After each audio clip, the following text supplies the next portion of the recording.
Hey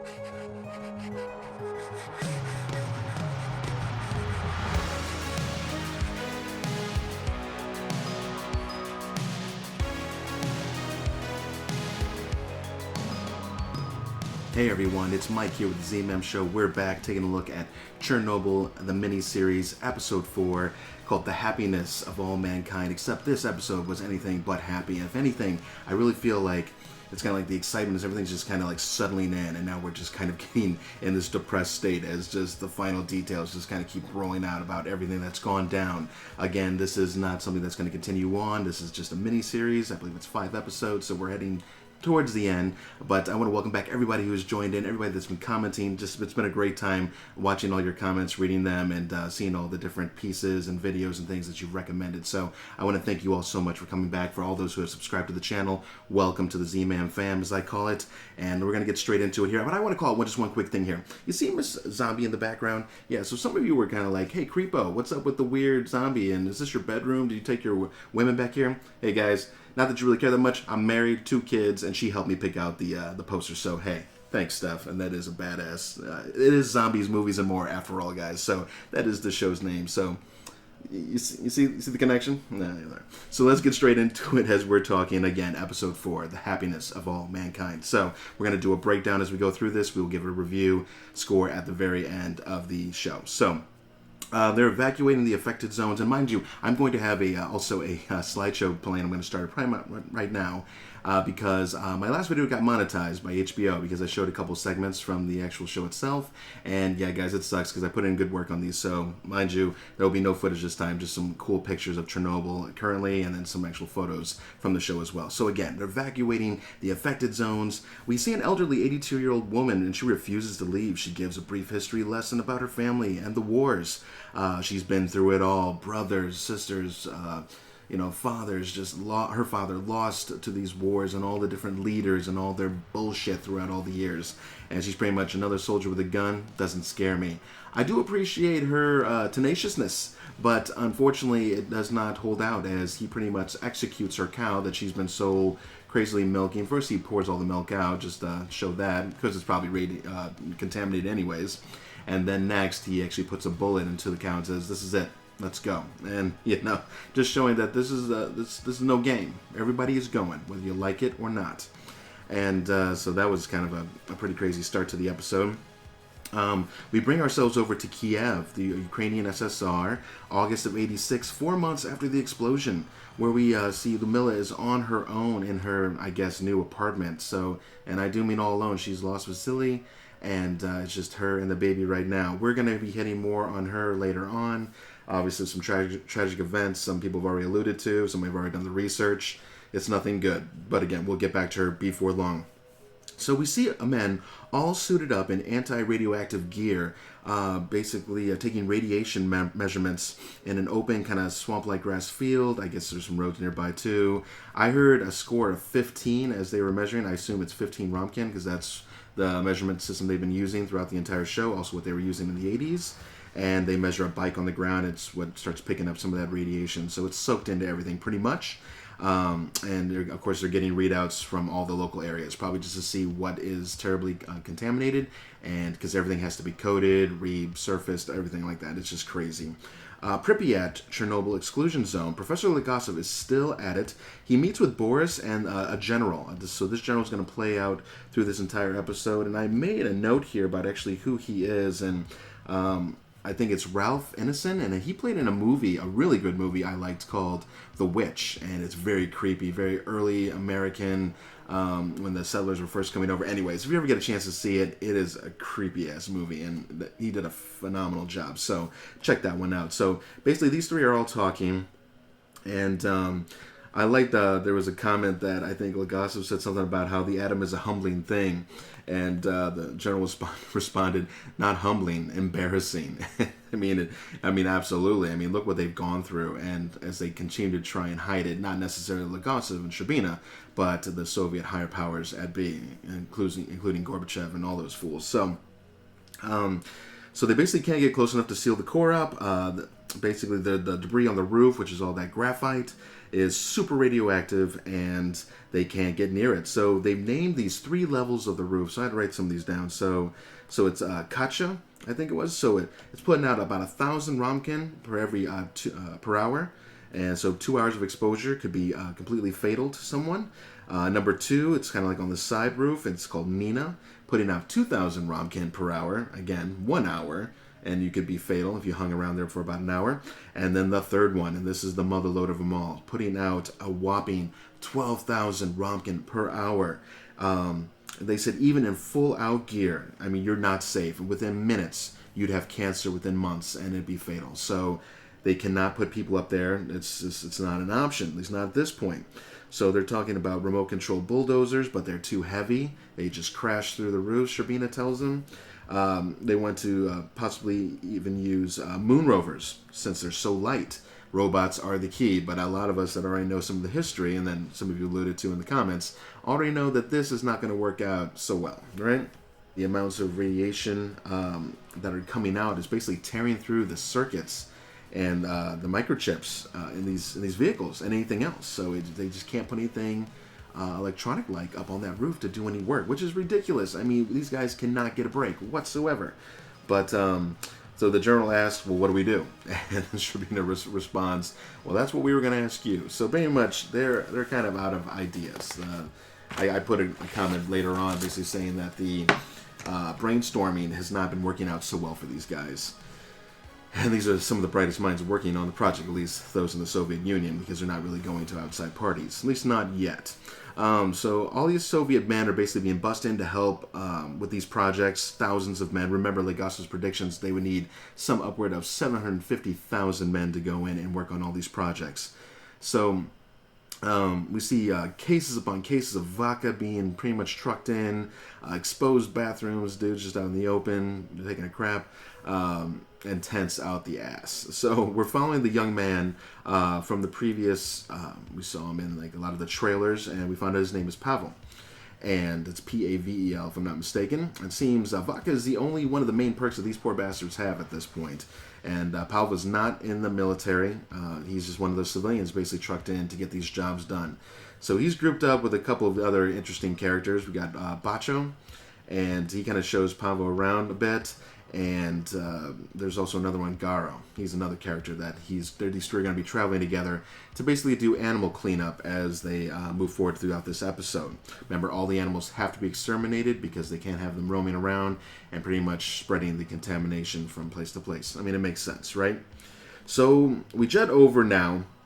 Oh, before we jet, I would say, did any of you enjoy the egg basket that they're basically wrapping around the dude's balls? I mean, let's face it, at this point, I think I'd be doing it too. But very interesting ingenuity being created here to try and protect the special boys for all the men. So now we're going to jet over to the, I think it's Lomonosov, Moscow University library. And this is where Yulana is continuing her research. So many have pointed out that Yulana, by the way, is not a real person in the history of this event. Yulana is kind of a combination of multiple scientists that were basically putting efforts towards this tragedy. So in case any of you were wondering, some also thought that maybe it's just a woman to put in there for the movement of the Me Too. Listen, guys, I mean, whether it's a woman or male, I don't care. I mean, if she's smart and she's getting the job done, I don't care who they are, male, female, or whatever else, alien for that matter. Many have also, they were talking about this here that, I wanted to point out a part that this is not a documentary. Guys, this is not a documentary. It is anything, it's a drama based on true events, which, if any of you have ever seen other movies of such, I mean, it is not going to stick completely to the history. So if you guys are looking for a specific documentary and all this, you need to go out to maybe YouTube and watch some of the actual footage and some of the things that some also awesome groups have put together for this. So you're not going to get that out of Chernobyl on HBO. This is, again, it's a full drama. They're working with what they have and the writers and the information to build us one hell of an enticing story. And they're doing a pretty good job of it, if I do say so myself. So moving forward, I get back with Yulana. She's requesting a page of documents seeming classified There must have been 10 or 12 listed, and I say classified because she hands them to this receptionist. She says that she's working for the oversight committee, and then she hands this doc off to a comrade, and then he exits the room, and then finally returns and says that she can have this one doc right here. Everything else has been crossed off the list. I mean, what the hell? I mean, I just feel like this is this uphill battle that none of these scientists are able to win because everything has been classified by the KGB and the top premiers of the Kremlin. It's just ridiculous. Oh, the battle. The struggle is real, as they say. But she sucks it up and she even thanks him. Thank you, comrade. And he just kind of looks at her, just like, you son of a bitch. But either way, she at least got her one doc, which was kind of quite telling in a lot of ways. And we're going to get to that in just a few minutes. So, I put containment procedures are at full by land and air, basically all around Chernobyl. They're coating everything in sight, everything from liquids, from the air, and everything that they're dropping onto the forest. It's just what an undertaking, and such a large area to take care of, too. And as the months click on as we go throughout the show, we get all the way to December by the end of the show. So there's a lot of things happening over these months. Legasov Sherbina and the general basically oversee the moon rover. However, I guess for the ever-deadly Marcia, I think they were calling it, they'll need an external piece of equipment that they're basically... Sorry, I had to go back to my notes a second. Kind of had a brain there for a second. It's a West German police robot, okay? So they're working with Germany now, and I noticed that the Americans were mentioned, and they're like... the general just kind of laughed like, man, that's funny. That's cute of you to mention them. But yeah, it sounds like America will not be using this, but of course, we all know that at this point in time, pretty much... I believe the USSR and the Americans had the ass at each other in a bad way. So, probably we're going to have too much relations going on there. But I thought it was awesome to see the bonding of Valery and Boris in that scene, as kind of Valery smiles as basically the moon rover is doing its job and it's actually moving some of the debris off of the roof. So that was good news. That was awesome. Yulana questions Dyatlov in another scene not long after this, and he's still in fair shape. I mean, he's lost some hair. He looks like hell. He's still smoking, hanging in there, I guess. But, so there's a state archive from 76. I wrote some notes here. So the RBMK reactors were under extreme conditions, and let me see, it was missing some pages of content in this I guess, manuscript that she kind of had. However, the fools who actually removed the information from this did remove the table of contents. So basically, she has an idea of what the material included. It just doesn't have all the details. So she tries to get Dyatlov to share some information because he's the only one who actually really understands these reactors and how they work, and she doesn't. And he's just being a total jackass. I mean, this guy, I'm like, are you just trying not to help? I guess he's just bitter because he knows he's going to get the bullet and he's going to be on... he's the chopping block anyways, but I'm like, dude, you could try and help, maybe help humanity here just for a minute, get past your own bullshit, but no, he doesn't, and pretty much he just kind of throws it back to her and just says, can't help you, that's it. So she leaves him, that's it, he gives her nothing. We get back to Pavel, Bacho, and Garo as they're basically going on safari, as I called it. So they're going through and they're trying to exterminate all the wildlife in the area, at least in the area that they've been given. So this is pretty tough on Pavel. It's very interesting that even Bacho tells him, don't let them suffer, take them out. Basically saying that he's killed men before, he's done other things, but there's no reason for these animals to have to suffer. So shoot them, get it done, and let's move on. This is a weird kind of war that these men are having to fight right here because Garo and Bacho are actually military. So it's interesting. There's some comments he makes later on as he tries to console Pavel as he's going through this experience because obviously it's not easy on him. He's not used to having to do something like this. I mean, who is? And so he makes some references back to Afghanistan where he actually shot a man in the stomach, and I think it was just a civilian, and how he was afraid to even draw his weapon the rest of the day. So, I mean, war is hell. It is awful, and the men that have to fight it, for the civilians that have to live it, it's just that nobody really wins, not in the end. But I put that not all these poor bastards had a choice in their duties. I have a question to our fans who are actually watching in this. What do you think would be the worst detail that you could possibly take on during this whole crisis? I put a couple of things here. So, do you think it'd be the animal cleanup, like Pavel and some of these guys are taking care of? Would it be evacuating the civilians, uprooting these people from their homes and forcing them out? Maybe ground zero maintenance and cleanup of that areas? Hospital detail? I named about 4 there. What do you think would be the worst? And if I had to say, Oh God, I think the animal cleanup would be pretty rough. I mean, just killing innocent animals. I think that has to be one of the top ones. There's no doubt some other ones there too. Ground Zero, maybe just because you're being exposed to some really crappy stuff around there. But I think the animals take the cake for me. So again, we talk about Bacho just trying to console him a little bit. I don't think it works too well, but it kind of gets the job done for the time being. We now fast forward a little bit to September of '86. So the moon rover is cleaning the roof, but slow as all hell. It looks like they're getting some work done, and I guess that's the point. But let me see here. I did notice again that the general, and I saw his name was Ralph Ineson. So in case you guys didn't have a chance to see it, The Witch, 2015, awesome movie. Make sure you check that out.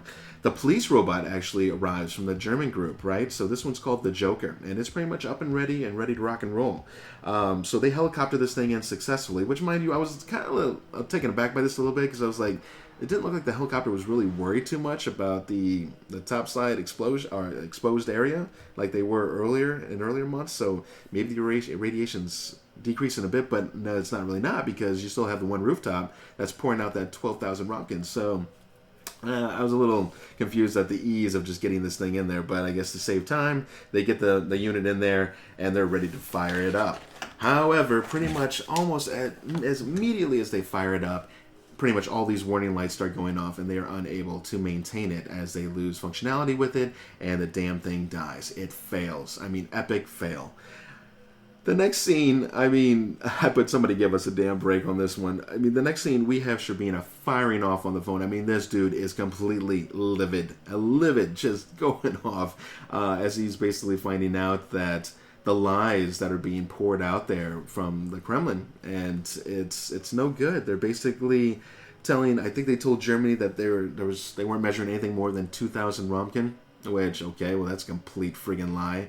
That there's the possibility for a nuclear catastrophe in the Soviet Union is not possible.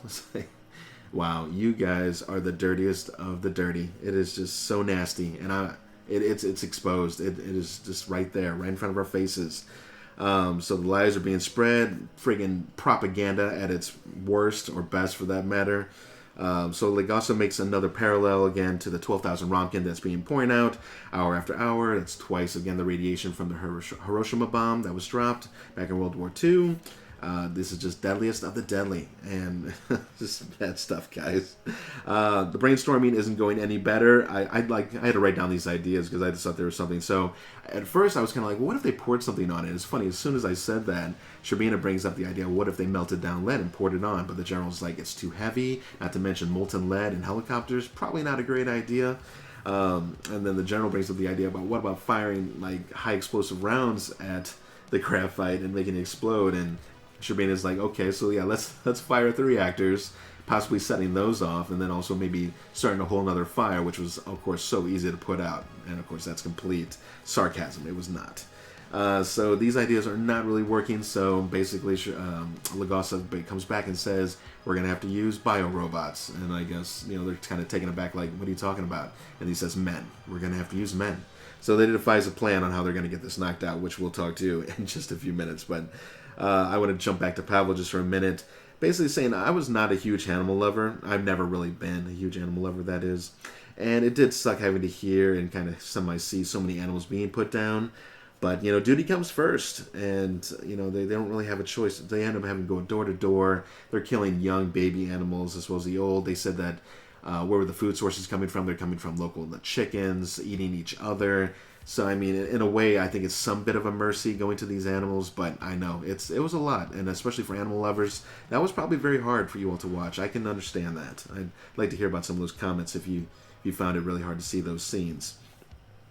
These truckloads of animals are then being dumped into local big-time deep ditches and then filled with concrete. Not much different than we saw when Vasily and some of the other firemen and workers were buried in the last episode. So that's going down there. Yeah, sad stuff. It's not easy to take in. I think that's what this episode was all about, was just kind of taking in a lot of the visuals of the things going on now, the aftermath of what has happened as we watch. So we jet now from September to October of '86.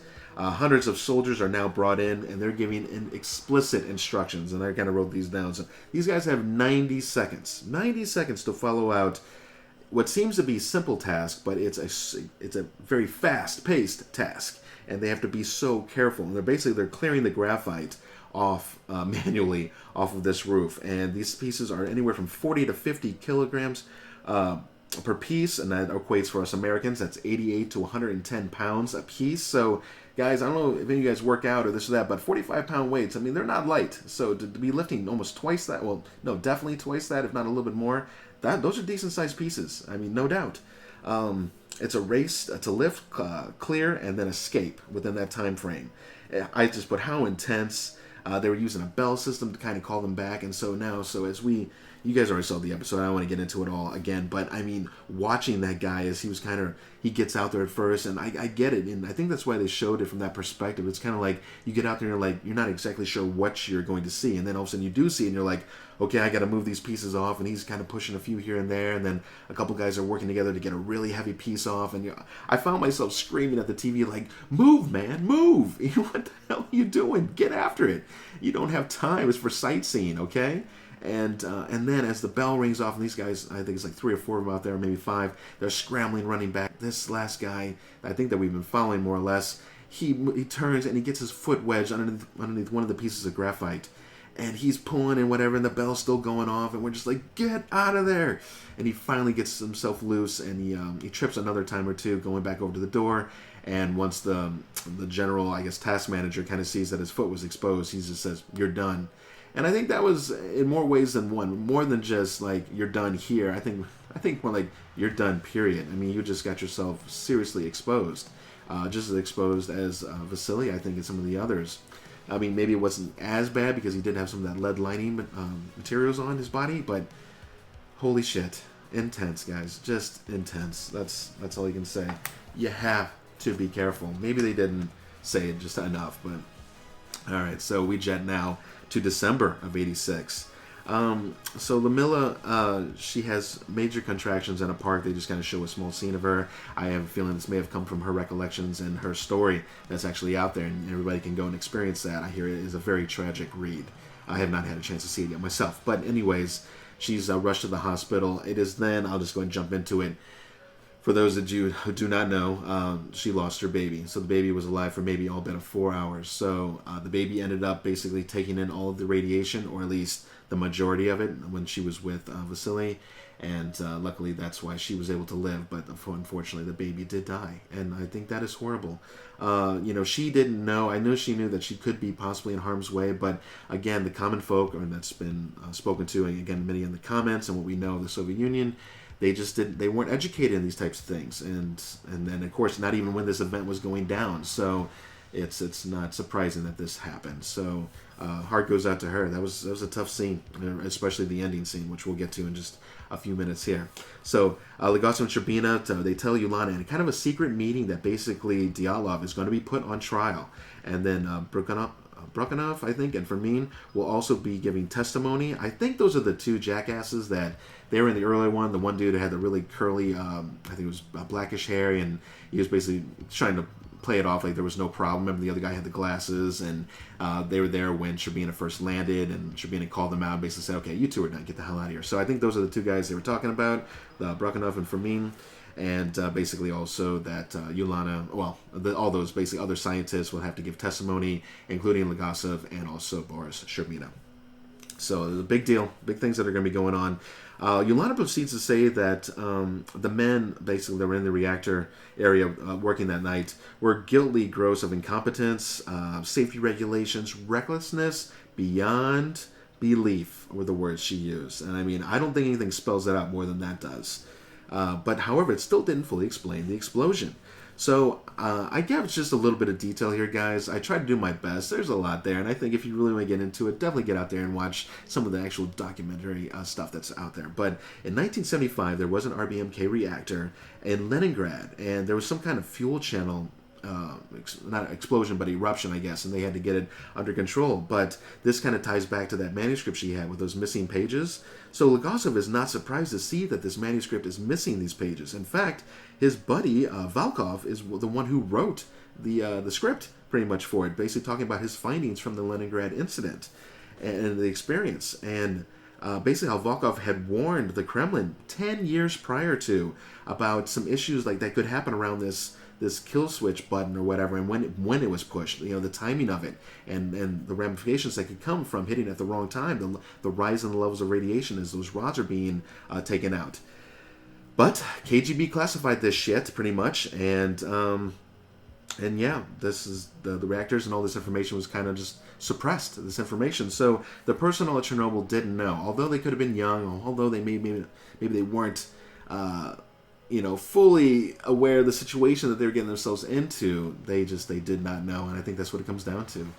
And the fact that this stuff was all hidden, I mean, holy shit. Trade secrets and things like that, that's one thing. But when governments are covering up things like this, and not to mention they have 16 other reactors similar to this in the Soviet Union that have to be fixed. And Yulana, she's just outraged at this. And she's trying to tell Legasov, you have to expose this. This is not something that can just be swept under the rug again. Somebody has to let this known.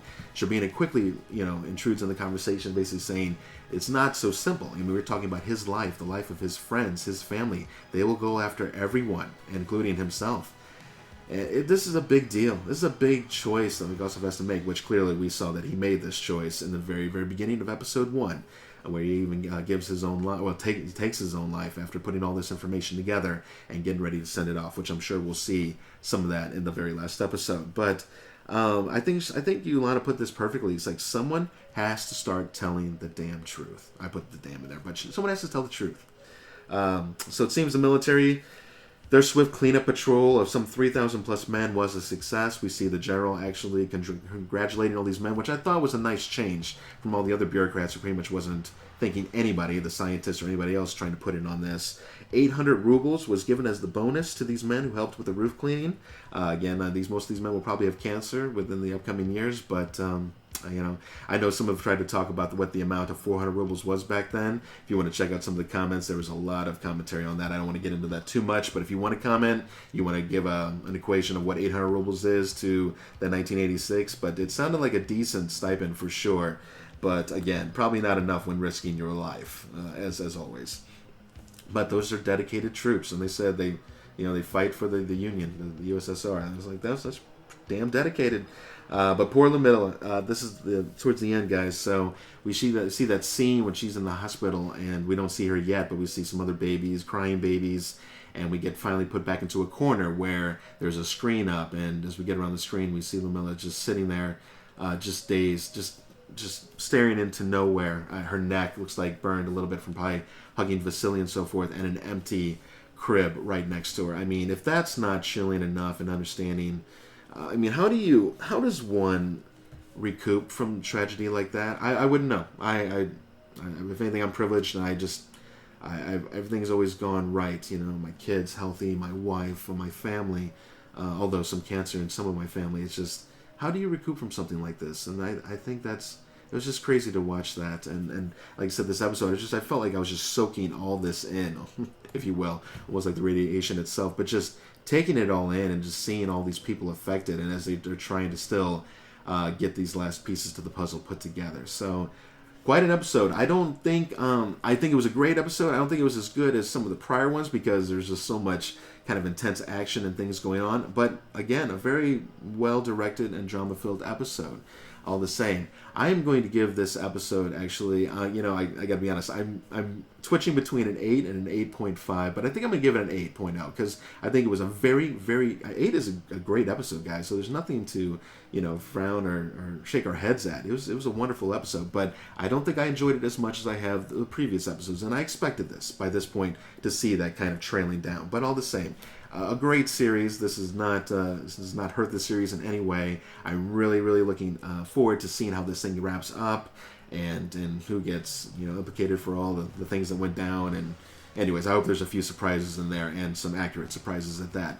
So hey, if you all have enjoyed this series, if you enjoyed these commentaries, these kind of breakdowns, please make sure to like and subscribe. It helps me to know that I'm doing a good job for you all and that you're enjoying the content. I know these are a little bit longer, but I really like to get into the episode and just kind of break it down and just talk about the things that went down as we can think and ponder on it all.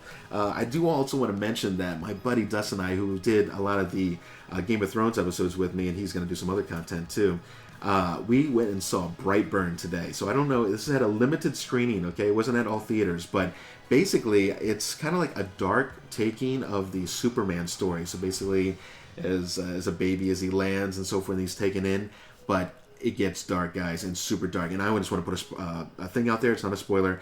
Do not take your kids to see this movie. There is some decent horror elements. I mean, some serious deaths that go down. Trust me, this is not. There was a young boy. He might have been 10 or 11 years old, and I saw him. Well, Dustin and I saw him run out of the theater. At first, I thought he was just going to use the bathroom, but I did find it weird the way he was exiting. And then at one point, I saw his dad get up, and I guess went after him to bring him back in. And then he ended up leaving again. And I'm not surprised. I mean, a few of these scenes, it was total, holy S's and holy, everything else under the screen. So, I mean, but it was great. It was a really good movie. We hope to do a review on it. I don't know if it'll be tomorrow, but stay tuned in the next couple of days and we will get you that information so you know if it's worth seeing or not. But you can tell from my excitement, it was not bad. Make sure to check out our Dead Nightmares zombie series if you haven't already. It is a slow build, guys. It was my first attempt at a really solid short series.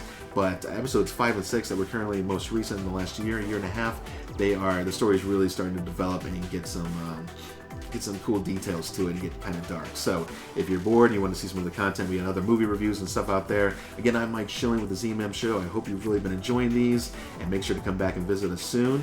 And I will see you at the next Chernobyl review. See you guys.